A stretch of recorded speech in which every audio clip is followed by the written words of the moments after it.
So today we're talking about some of the great cooperative purchases that we've made off some NASPO Value Point cooperative purchasing contracts.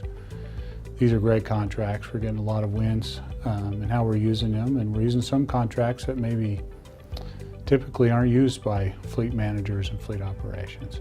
So lately we've been trying to think outside the box and get creative. We've been using the wireless contract, the cellular contract, namely Sprint, to get access to telematics units that we're putting on. We've installed about 1,100 units so far, and we're really starting to see some great wins there. Also, we're using the enterprise rental car contract, which may seem counterproductive for fleet operations to be outsourcing some of their work.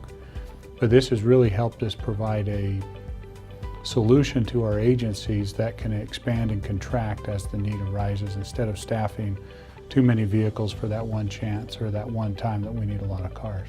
So telematics are kind of like GPS units on steroids. That's how I like to explain it to people.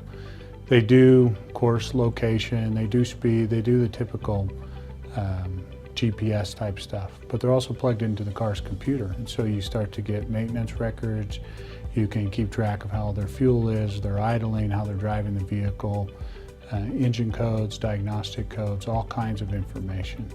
And that's what we're most excited about, is watching the cost for maintenance go down, watching the safety of our drivers go up, and just all the savings that comes with that. Telematics is fleet management the best possible. It can give you the information that you've never had before to do the things that you've needed to do and never could because you didn't have the right information.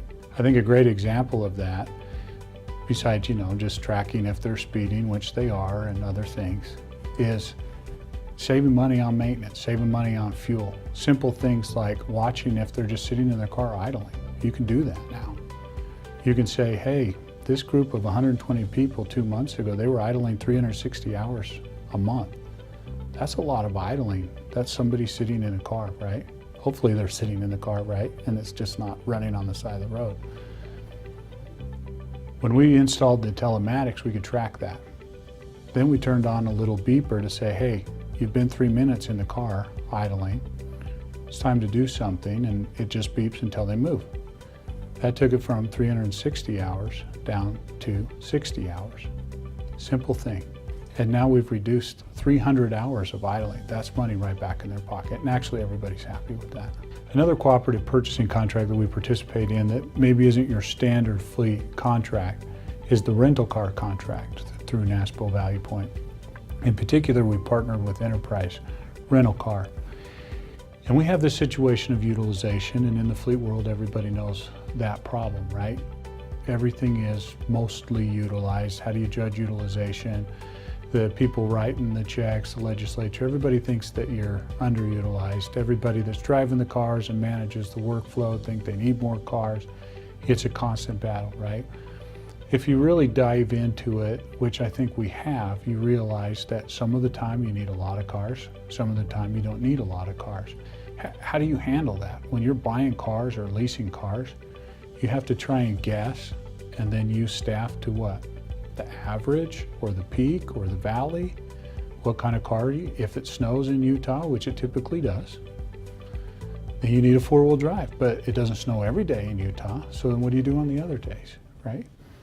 So these are all issues that we've been working on. Well, we partnered with Enterprise through this contract in NASPO Value Point, and we said, hey, what if we could set up these little mini rental agencies on site?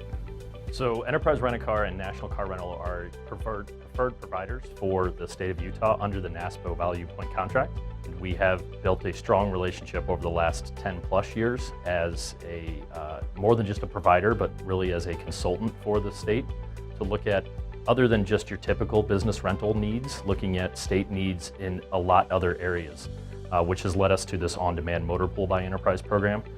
Just overall, we've built a great partnership with the state of Utah to provide ground transportation solutions for whatever ground transportation needs come up.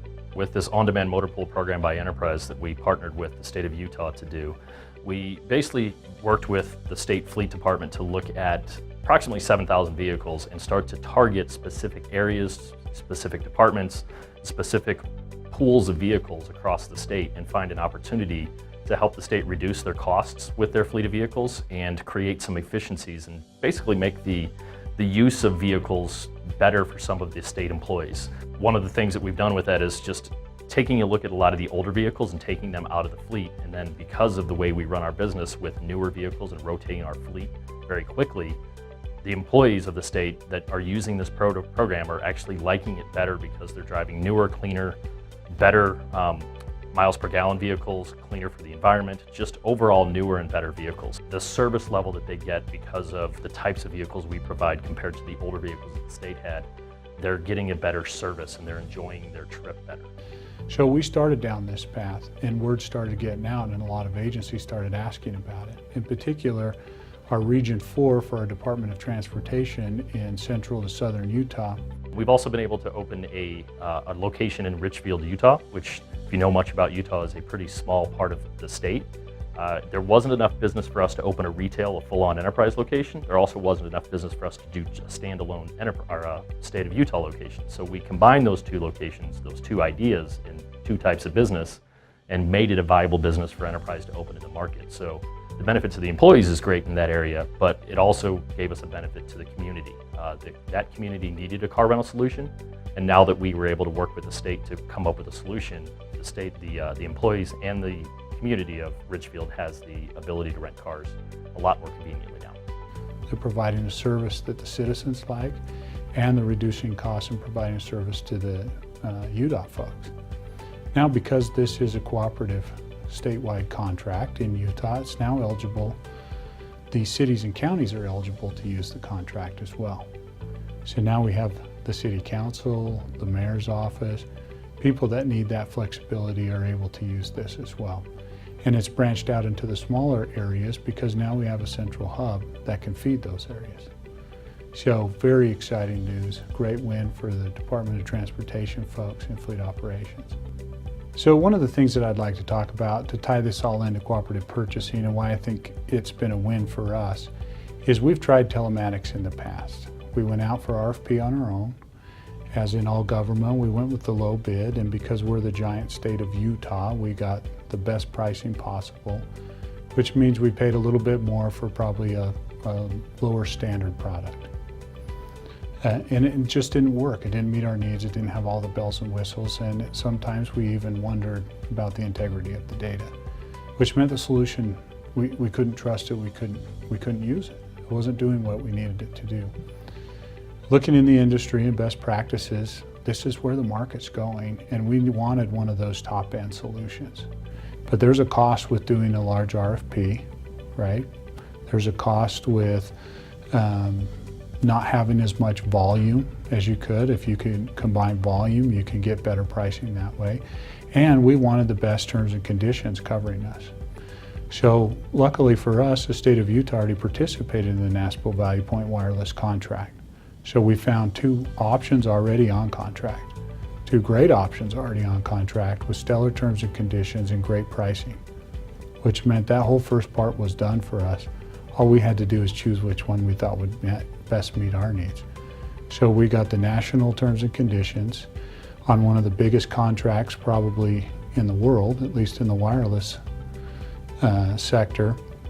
And we have cutting edge technology at a price that we can afford. It's everything that we wanted with little to no effort on our part.